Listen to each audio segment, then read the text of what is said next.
छत्रपती शिवाजी महाराज की, धर्मवीर छत्रपती संभाजी महाराज की, भारतरत्न डॉक्टर बाबासाहेब आंबेडकरांचा, हिंदवी स्वराज्याचे सरसंस्थापक छत्रपती शिवरायांना मानाचा मुजरा करतो। भारतीय राज्यघटनेचे शिल्पकार भारतरत्न डॉक्टर बाबासाहेब आंबेडकर यांना मानवंदन अर्पित करतो आणि ज्यांनी आपल्या सर्वांना संदेश दिला, भिऊ नकोस, मी तुझ्या पाठीशी आहे, असे सद्गुरू स्वामी समर्थ यांच्या चरणी या ठिकाणी नतमस्तक होतो। आज मंचावर उपस्थित ज्यांच्या कार्यकर्तृत्वाने आजचा कार्यक्रम आपल्या सर्वांना पाहायला मिळतोय, ज्यांनी खऱ्या अर्थानं या ठिकाणी पाणीदार आमदार म्हणून आपली प्रतिमा उभी केली,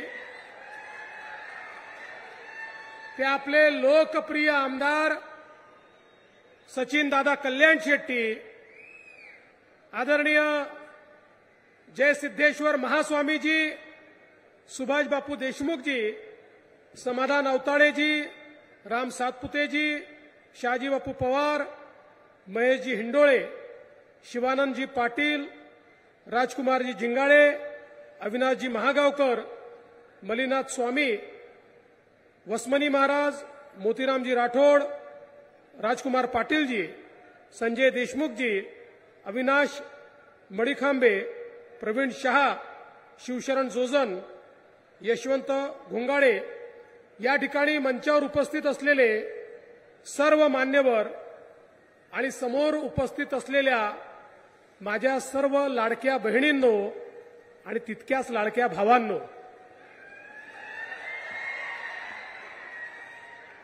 आज अतिशय आनंदाची गोष्ट आहे की विविध विकासांच्या कामाचं भूमिपूजन आपण करतो आणि कामांची यादी इतकी मोठी आहे की ती यादी जर मी वाचली तर माझं भाषणाचा अर्धा वेळ या यादीला लागेल। पण मला एका गोष्टीचं समाधान आहे, आनंद आहे, सचिन दादा कल्याण शेट्टी यांना उमेदवारी दिल्यानंतर या ठिकाणी मी आलो होतो। दादांनी ज्या ज्या मागण्या केल्या होत्या त्या मागण्या मी आश्वासन दिलं होतं की आम्ही पूर्ण करू आणि सचिन दादांनी त्याचा पाठपुरावा करून त्या सगळ्या मागण्या मान्य करून घेतल्या, म्हणून आजचा हा कार्यक्रम आपण या ठिकाणी पाहतोय। आज खरं म्हणजे सातत्याने उल्लेख केला जातो, अक्कलकोट तालुका राज्यातला शेवटचा तालुका, शेवटचा म्हणून त्याला शेवटचाच ठेवायचं, पाणी पण शेवटीच द्यायचं, विकास पण शेवटीच द्यायचा। आम्ही भूमिका बदलली, आम्ही सांगितलं अक्कलकोट हा महाराष्ट्राचा शेवटचा तालुका नाही, हा महाराष्ट्राचा पहिला तालुका आहे। अरे सुरुवात महाराष्ट्राची या अक्कलकोट पासून होते आणि म्हणून या ठिकाणी पाणी पण देऊ आणि विकास पण देऊ। खरं म्हणजे लोक अनेक वेळा सचिन दादाला वेड्यात काढायचे, अरे आम्ही खूप वर्ष ऐकलं उजनीचं पाणी देणार, उजनीचं पाणी देणार, इकडनं पाणी येणार, तिकडनं पाणी येणार।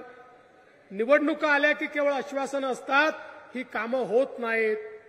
पण सचिन दादांच्या नेतृत्वात ते काम या ठिकाणी झालं देखील, त्याला पैसे लाभले देखील, त्याचं भूमिपूजनही झालं, जलपूजनही या ठिकाणी आपण करतो।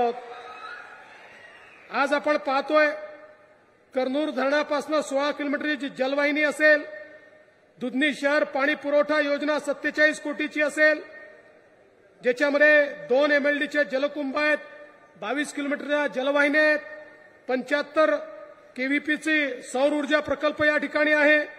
त्यासोबत अक्कलकोट शहरातले 102 कोटी रुपयांच्या रस्त्यांचं देखील आपण काम या ठिकाणी करतो। 100 खाटांचं उपजिल्हा रुग्णालय करतो। विविध रस्त्यांची कामं अक्कलकोट पासनं तर या ठिकाणी बौरपर्यंतच्या रस्त्याचं काम आपण करतोय. अमृत 2 मधून पाणी पुरवठा योजनेकरता 72 कोटी रुपये देतोय आणि या ठिकाणी देगाव एक्सप्रेस कॅनाल ज्याच्यामुळे अक्कलकोट तालुका आणि दक्षिण सोलापूर दोन्ही ठिकाणच्या गावाचं चित्र आणि चेहरा बदलणार आहे. त्या देगाव एक्सप्रेस कॅनलला देखील 350 कोटी रुपये आपण दिले आणि त्याच्याही कामाची सुरुवात आज या ठिकाणी होते. शहराकरता 137 कोटी रुपयाची भूमिगत गटारीची योजना आहे. उत्तर आणि दक्षिणचे पोलीस स्टेशन्स आहेत. दुय्यम निबंधक कार्यालय आहे आणि ज्याचा मी उल्लेख केला की 22 वर्षाच्या प्रतीक्षेनंतर 240 किलोमीटरचा प्रवास करून या ठिकाणी 51 गावांकरता पाणी येत आहे आणि या ठिकाणी अक्कलकोट, दुधनी, मेंदर्गी या 3ही नगरपालिकांचा देखील पिण्याच्या पाण्याचा प्रश्न हा निश्चितपणे आपण सोडवतो. एकरूख योजना 27 वर्ष योजना बंद पडली होती. लोक म्हणायचे एकरूख योजना कधी होऊच शकत नाही, ही होण्याचं काही कारणच नाही. मला आज सांगताना आनंद वाटतो की सचिन दादांच्या मेहनतीने आम्ही 412 कोटी रुपये या योजनेला सुप्रमाच्या माध्यमातून दिले आणि आज त्यामुळेच हे सगळं कर्नूल धरणात पाणी येत आहे, त्या पाण्यातनं आपल्यापर्यंत पाणी येत आहे. त्यामुळे मोठ्या प्रमाणात ही सगळी कामं झालेली आपण बघितली. खरं म्हणजे मोठ्या प्रमाणात मंदिरांचा विकास असेल. धोत्रीयतलं नागनाथ मंदिर, बोरामणी इथलं ब्रह्मनाथ मंदिर, मैंदर्गीतलं वीरशैव शिवाचार्य श्री गुरु संस्थान, हिरेमठ नागरसूळ येथील बमलिंगेश्वर मठ, किणी येथील वीरभद्रेश्वर मंदिर, दुधनी येथील मल्लिकार्जुन मठ आणि ज्याचं काम सुरू करण्याकरता भूमिपूजनाकरता मी स्वतः आलो होतो. ग्रामदैवत मल्लिकार्जुनांच्या मंदिराचा देखील आपण जीर्णोद्धार करतोय. मला सचिन दादांना एवढंच विचारायचं आहे, सगळं पहिल्याच 5 वर्षात करून टाकाल तर पुढे काय राहणार आहे? त्यामुळे पुढच्या करताही काही शिल्लक ठेवा. आता मी यादी वाचणं बंद करणार आहे कारण अजून 2 मोठ्या मोठ्या याद्या माझ्याकडे आहेत. त्या आता दादा तुम्हीच वाचून टाकाल, मी काही त्या याद्या वाचत नाही. मला एकच गोष्ट सांगायची आहे की आपलं सरकार हे काम करणारं सरकार आहे. आपलं सरकार विकास करणारं सरकार आहे आणि केलेली एक एक घोषणा पूर्ण करणारं आपलं सरकार आहे. आपण सांगितलं होतं शेतकऱ्यांना या ठिकाणी आम्ही मोफत वीज देणार. लोक म्हणाले की मागच्या काळामध्ये अशा प्रकारची अनाउन्समेंट तर सुशीलकुमार शिंदेंनी केली होती, पण नंतर विलासराव आले आणि त्यांनी सांगितलं प्रिंटिंग मिस्टेक होती, त्यामुळे कोणालाही अशी माफी मिळणार नाही. आठवतं ना 2004 साली? आपलं असं नाही आहे, ऍडव्हान्समध्ये काम आहे. आम्ही घोषणा केली आणि तुम्हाला तुमचे पैसे भरल्याची पावती 000 म्हणजे आता पावती कशी आली आहे? तुमच्याकडनं घेणं 18,000 रुपये, सरकारने तुमचं बिल भरलं 18,000 रुपये, तुमच्याकडनं घेणं 000. पुढच्या 5 वर्षाकरता आता तुमच्याकडनं विजेचं बिल हे घेतलं जाणार नाही. ही व्यवस्था आपल्या सरकारने केली आहे. आणि त्याच्याही पलीकडे काय करतोय आपण? आता आपण सौर कृषी वाहिनीची कामं चालू केली. 12,000 मेगावॅटची कामं सुरू झाली आहेत. पुढच्या 15 महिन्यानंतर 15 ते 18 महिन्यानंतर आमच्या शेतकऱ्याला 365 दिवस दिवसा 12 तास अखंडित वीज ही आम्ही त्या ठिकाणी देणार आहोत. 365 दिवसही देणार आहोत. आणि यासोबत आपण आता सौर कृषी पंपाची योजना आणली. 7.5 HPचा पंप तुम्हाला पाहिजे असेल, काहीच करायचं कारण नाही, मागेल त्याला कृषी पंप ही योजना आहे. एकूण त्याचा जो खर्च आहे त्याच्या फक्त 10% पैसे शेतकऱ्यांनी भरायचे. 90% पैसे राज्य सरकार भरून तुमच्याकडे तो पंप लावून देईल. पुढचे 25 वर्ष विजेचा 1 रुपयाचा खर्च देखील तुम्हाला येणार नाही. आणि जर तुम्ही वापरल्यापेक्षा जास्त वीज तुम्ही तयार केली तर ती वीज आम्ही खरेदी देखील करू आणि त्याचे पैसे तुम्हाला वेगळे देऊ. आणि एवढंच नाही तर हा जो पंप आहे 5 वर्षापर्यंत याची सगळी गॅरंटी आमची आहे. याचा इन्शुरन्स आम्ही केलाय. पंप चोरीला गेला पैसे आम्ही भरू, तुटफूट झाली पैसे आम्ही भरू. त्यामुळे शेतकऱ्याने हा पंप लावायचा आणि 25 वर्ष विजेचं बिल काय असतं हे विसरून जायचं. अशा प्रकारची योजना आता आपल्या सरकारने या ठिकाणी आणलेली आहे. शेतकऱ्यांकरता काम करणारं आपलं सरकार आहे. आज आपण 1 रुपयात पीक विमा दिला. 8,000 कोटी रुपये शेतकऱ्यांच्या खात्यामध्ये त्या ठिकाणी देण्याचं काम आपण केलं आहे.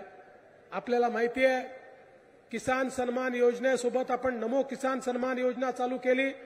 12,000 रुपये शेतकऱ्यांच्या खात्यामध्ये आपण त्या ठिकाणी थेट देतो. एकीकडे शेतकऱ्यांकरता केलेल्या विविध योजना आहेत आणि दुसरीकडे आमच्या सगळ्या लाडक्या बहिणी या ठिकाणी बसलेल्या आहेत. आपल्या देशाचे प्रधानमंत्री माननीय मोदीजींनी सांगितलं आपल्याला भारत हा विकसित भारत तयार करायचा असेल तर आपल्याला आपल्या लोकसंख्येच्या 50% हिस्सा असलेल्या ज्या महिला आहेत या महिलांना आपल्याला आर्थिक केंद्रस्थानी आणि सामाजिक केंद्रस्थानी आणावं लागेल तरच भारत पुढे जाईल. आणि मग मोदीजींनी अनेक योजना सुरू केल्या. बेटी बचाओ बेटी पढाओ पासनं तर लखपती दीदी पर्यंतच्या योजना. मला सांगताना आनंद वाटतो परवा आम्ही जळगावला लखपती दीदी संमेलन घेतलं. त्याच्यामध्ये 11 लाख महाराष्ट्रातल्या महिला अशा होत्या की ज्यांनी मोदीजींच्या योजनेतनं व्यवसाय सुरू केला आणि आता वर्षाला 1 लाखाच्या वर त्या पैसा कमावतात. कोणी 2 लाख कमवतं, कोणी 4 लाख कमवतं, कोणी 8 लाख कमवतं. एक महिला मी तिच्याशी बोललो. ती म्हणाली भाऊ 2-3 वर्षापूर्वी 4 वर्षापूर्वी मी घरगुती महिला होती. मोदीजींच्या 2-3 योजनांचा फायदा घेऊन बचत गट तयार करून मी त्या ठिकाणी काम सुरू केलं. आता वर्षाला मी 12 लाख रुपये कमवते आणि जवळपास 25 महिलांना मी काम देते. मी काम मागणारी होती आता काम देणारी झाली. अशा प्रकारे 11 लाख केले आहेत. पुढच्या काळामध्ये 25 लाख करायचे आहेत. आणि मग हळूहळू आमच्या इथे बसलेल्या सगळ्या महिलांना माझ्या बहिणींना आम्हाला लखपती दीदी करायचं आहे. 1 करोड लखपती दीदी या महाराष्ट्रामध्ये करण्याचा निर्धार आपण या ठिकाणी केलेला आहे. आपल्याला माहिती आहे आपण लेक लाडकीसारखी योजना आणली. या योजनेच्या अंतर्गत घरी जर मुलगी जन्माला आली तर मुलीच्या जन्माचं स्वागत झालं पाहिजे. मुलगी जन्माला आली की 5,000 रुपये, ती पहिल्या वर्गात गेली की 5,000 रुपये, ती 4थ्या वर्गात गेली की 7,000 रुपये, ती 7व्या वर्गात गेली की 7,000 रुपये, ती 11व्या वर्गात गेली की 8,000 रुपये, ती 18 वर्षाची झाली की 75,000 रुपये. असे 1 लाख रुपये ज्यांच्या घरी मुलगी जन्माला येईल त्या घराला देण्याचा निर्णय आपण केला. आणि अनेक घरांमध्ये गेले 1 वर्ष हे पैसे देणं आपण सुरू केलेलं आहे.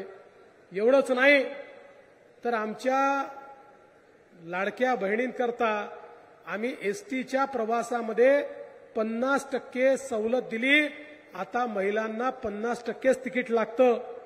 ज्यावेळी हा निर्णय घेतला एसटी विभागाचे लोक सगळे आमच्याकडे आले आणि येऊन त्या ठिकाणी म्हणाले साहेब अशा प्रकारचा निर्णय करू नका, आमची एसटी डबघाईला येईल. आम्ही सांगितलं निर्णय घ्यावा लागेल. 1 महिन्यापूर्वी ते सगळे लोक आले म्हणाले साहेब काय उत्तम निर्णय झाला. आम्ही म्हटलं अरे तुम्ही तर रडत होतात. म्हणाला नाही इतक्या महिलांनी प्रवास चालू केला की आमची तोट्यात असलेली एसटी आता फायद्यामध्ये आली. ही ताकद आमच्या माता भगिनींची आहे. आता तर परिस्थिती अशी आहे आमच्या बहिणी आमच्या भाऊजींना सांगतात तुम्ही घरी बसा, तुम्ही तालुक्याला किंवा जिल्ह्याला गेले तर पान तंबाखू खर्रा काय काय व्यसन करता तिकीटे दुप्पट लागतं, खिशातले पैसे खर्च करून येता. आम्ही गेलो अर्ध्या तिकिटात जाऊन पैसे वापस घेऊन येतो, त्यामुळे आता तुम्ही घरी बसा, आता आम्ही जातो. अशा प्रकारे आमच्या बहिणींनी सांगणं सुरू केलं आहे. बरोबर आहे ना बहिणींनो? आणि यासोबत मुख्यमंत्री माझी लाडकी बहीण योजना, या योजनेच्या अंतर्गत आपल्या बहिणींना 1500 रुपये महिना देणं आपण सुरू केलं. मी बघत होतो एकट्या या मतदारसंघामध्ये 94,000 बहिणींच्या खात्यामध्ये पैसे चाललेले आहेत. 94,000 बहिणींच्या खात्यात हे पैसे चालले आहेत. आणि बहिणींनो, आम्हाला माहिती आहे नोव्हेंबरमध्ये भाऊबीज आहे, पण त्यावेळी आचारसंहिता असेल, म्हणून आम्ही ऍडव्हान्समध्ये ऑक्टोबर आणि नोव्हेंबरचे पैसे तुम्हाला देऊन टाकतो आहोत. त्यामुळे नोव्हेंबरची भाऊबीज ही ऑक्टोबरमध्येच तुमच्या खात्यामध्ये त्या ठिकाणी जमा करण्याचं काम आपल्या सरकारच्या माध्यमातून होत आहे. पण सचिन दादा म्हणाले तेही खरं आहे, आम्ही तुमचे सख्खे भाऊ आहोत, पण काही तुमचे सावत्र भाऊ देखील फिरतायत, ही योजना बंद झाली पाहिजे असा प्रयत्न करतायत. काँग्रेसचे अध्यक्ष नाना पटोले आणि काँग्रेसचे मंत्री सुनील केदार यांचे अधिकृत निवडणूक प्रमुख अनिल वडपल्लीवार हे नागपूरच्या उच्च न्यायालयात गेले आणि त्या ठिकाणी त्यांनी केस टाकली की लाडकी बहीण योजना, लेक लाडकी योजना, अर्ध्या तिकिटाची योजना, या सगळ्या योजना म्हणजे पैशाचा चुराडा आहे, या योजना बंद केल्या पाहिजेत, अशा प्रकारची केस त्यांनी टाकली. पण काळजी करू नका, तुमचे सख्खे भाऊ जोपर्यंत मुंबईत बसले आहेत तोपर्यंत या योजना आम्ही बंद होऊ देणार नाही. आज खरं म्हणजे आपल्या मुलींनाही उच्च शिक्षणाकरता मोफत ही सोय आपण उपलब्ध करून दिली. आता कुठल्याही मुलीला घरी पैसे नाही म्हणून त्या ठिकाणी उच्च शिक्षण घेता येणार नाही, अशी परिस्थिती असणार नाही. पूर्वीच्या काळी आपल्याला माहिती आहे, घरामध्ये 2 मुलं असले ताईबाप सांगायचे पोराला शिकू द्या, तुला शिकवायला पैसे नाही आहे. पण आता आम्ही सांगितलं की पोरच्याकडे पैसे नसतील तर पोरीचे मामा मुंबईमध्ये बसले आहेत, ते पोरीचे पैसे पाठवतील, पण पोरींना शिकवलंच पाहिजे. आणि आज आपण लाखो रुपयाची फी ही त्या ठिकाणी भरतोय. मी खरं म्हणजे लांबलचक बोलणार नाही, पुढच्या कार्यक्रमाला सोलापूरला जायचं आहे, पण एवढंच सांगतो, सचिन कल्याण शेट्टी नावाचा जो हिरा तुम्ही सगळ्यांनी आम्हाला दिलाय, एखादा आमदार कसा असावा असं जर मला कोणी उदाहरण विचारलं तर मी सांगेन सचिन कल्याण शेट्टी सारखा असावा.